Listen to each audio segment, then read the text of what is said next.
Friends, જય સોમનારાયણ. સ્વાગત છે તમારા એક નવા બ્લોગમાં. આજે આપણે બ્લોગિંગની શરૂઆત થાય છે 11:30 વાગ્યાની, પણ 11:30 વાગ્યામાં છે ને કંઈક રસોડામાં કુકર બ્લાસ્ટ થયો તો બરોબર. આજે તો અહીંયા જો રસોડું બધું ભરાઈ ગયું છે, તો અમને 2 વાર પોતું માર્યો ને હું ગઈ હતી બજારમાં.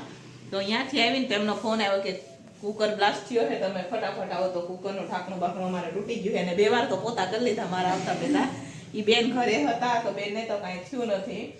તો 2 સીટી તો થઈ, પછી અચાનક કુકર ખબર નહીં પ્રેશર વધારે થઈ ગયું હશે. તો જુઓ કુકર પૂરું જ થઈ ગયું છે. હવે આ જેટલું બરોબર. હવે કુકરને રાજીનામા આપી દેવાના છે બધા કુકરને. જુઓ આમ તો જુઓ બતાવું હું તમને, બેક કેમેરો કરે. આ બધું મગ આ જુઓ. જો અહીંયા મગ બધા બહાર કાઢ્યા છે, કેમ કે અત્યારે પાછી રોટલી કરવાની હોય ને, એટલે એમાં એવું થયું કે 2 ટિફિન એક્સ્ટ્રા જે નવા આવ્યા હતા ને હમણાં, એમનો 11 વાગે ફોન આવ્યો, 11 સાડા 10 જેવું ને. તો એમના હાટો અમે મગ બનાવતા હતા, કેમ કે શાક તો અમારે બની ગયું હોય, તો બધે ફ્રીજ બ્રીજ બધું ભરાઈ ગયું. તો જો આ બધું એમને એમ છે, પણ અત્યારે નથી કરવું. અત્યારે ફક્ત નીચે સાફ કરી અને ફટાફટ અમે હવે રોટલી ચાલુ કરી દઈએ બરોબર. જુઓ અમારે તે ભાભીએ કાંઈક મંગાવ્યું હતું ને, તો હું લેવા ગઈ હતી, મળ્યું બી નહીં કાંઈ, અને કાંઈ નહીં, ઘરે આવું થઈ ગયું બરોબર. આવ્યા અહીંયા કુકરની હાલત જુઓ તમે, કુકર તૂટી ગયું છે. અને આ આટલા જ મગ રહ્યા, બાકીના મગ બી બધા નીકળી ગયા છે. હવે કુકરને આપણે હવે રાજીનામું આપી દઈશું. શાક બી હું બનાવીને ગઈ હતી, ચડી ગયું છે શાક પણ. ભાત પણ બફાઈ ગયા છે, આમાં ભાત પણ બફાઈ ગયા છે. દાળ પણ ઉકળી ગઈ ને, દાળ પણ જો દાળનું તપેલું બિચારું કેવું થઈ ગયું છે, ઉકાળવાની બાકી છે. અત્યારે એ સાફ કરી, અત્યારે કાંઈ નથી કરવું, નીચે કરી લે ને. જો અહીંયા સુધી હતું બધું, અમને અત્યારે સાફ કર્યું છે. ચાલો ફ્રેન્ડ્સ, બપોરનો ટિફિન બનીને તૈયાર થઈ ગયું છે. તો ચાલો હું તમને બતાવું. આજે આપણે મસ્ત મજાનો અહીંયા ફ્લાવર દાણાનું શાક બનાવેલું છે, જોઈ શકો છો તમે.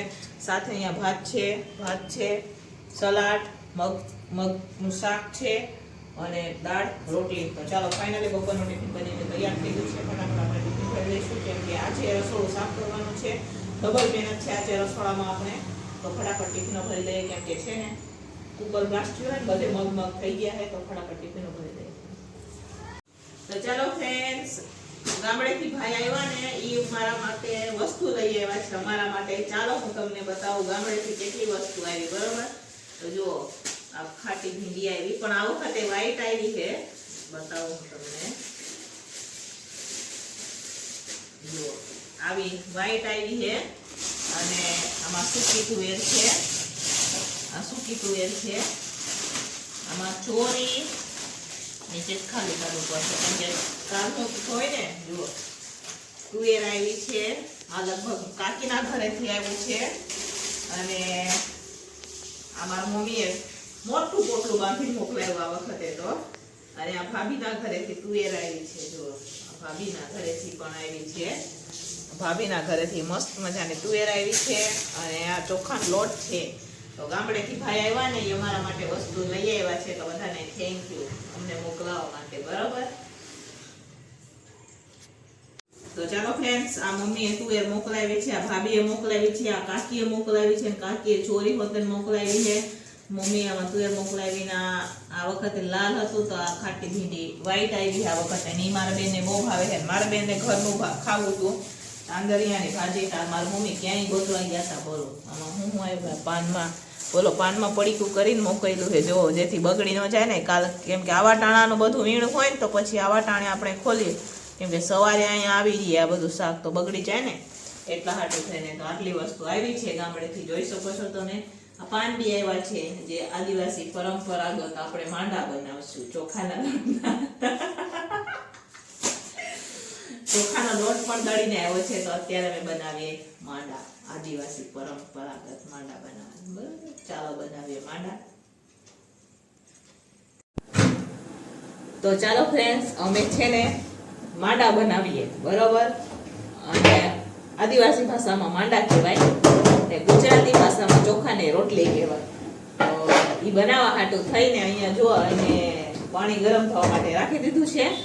અને છે ને આ બાજુ પણ આપણે અંધારા મૂકી દીધું છે, જેથી લોટ બાંધી અને પછી આ બાજુ તમે ઢોકળિયામાં પણ બાફી શકો. અમે તપેલામાં જ બાફીએ કે અમે ઝાઝા બનાવીએ એટલે. તો હવે અહીંયા ગરમ પાણી થઈ ગયું છે તો એમાં હું મીઠું નાખી દઈશ. બરોબર, મીઠું નાખશું, ઉકળવા દઈશું પાણીને આપણે. અને જુઓ પુરાના મોટા મોટા મામીએ પાન મોકલાવ્યા છે. ભાભી અને હું મામી કેમ તો મામી આવડી જાય.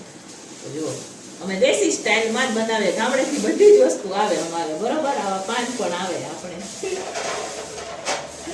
આપણે અહીંયા હવે ગરમ પાણી થઈ ગયું છે. અહીંયા લોટ પણ ચલાઈ ગયો છે. હવે આપણે નાખી દઈશું.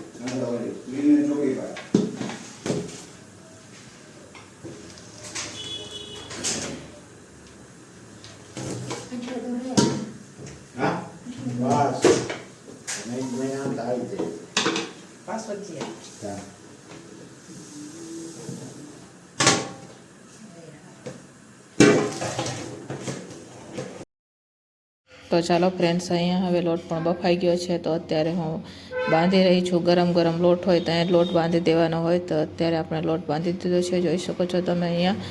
આપણે અહીંયા જુઓ અને લાકડાની ડિઝાઇન છે એ પણ લઈ લીધી છે. તો ચાલો હું તમને એક બનાવીને બતાવું, પછી એવી જ રીતના આપણે બનાવી દઈશું. ઓલી બાજુ તપેલું પણ બાફવા માટે રાખી દીધું છે આપણે. તો અત્યારે હું ગોયણા કરી રહી છું, જોઈ શકો છો તમે. તો અહીંયા જો આવી રીતના ડિઝાઇન કરી દેવાની. તો અહીંયા આપણે ડિઝાઇન પણ કરી દીધી છે ને. બાકી મસ્ત મજાને જો કૂણા કૂણા આપણે હવે ચોખાની રોટલી બની ગઈ છે. તો ચાલો ફટાફટ બધી બનાવી દઈએ. તો અહીંયા ચોખાની રોટલી બની પણ ગઈ છે અને બફાઈ પણ ગઈ છે. અમે જમવા માટે લઈ પણ લીધી છે. તો ચોખાની રોટલી છે, સાથે ઢીલી ખીચડી છે, જોઈ શકો છો તમે. અને ચોખાની રોટલી સાથે આપણે પનીર તુવેરદાણાનું શાક બનાવેલું છે, સેવ ટમેટાનું શાક છે, રોટલી છે. તો ચાલો ફાઇનલી સાંજનું ટિફિન બનીને તૈયાર થઈ ગયું છે. તો ફટાફટ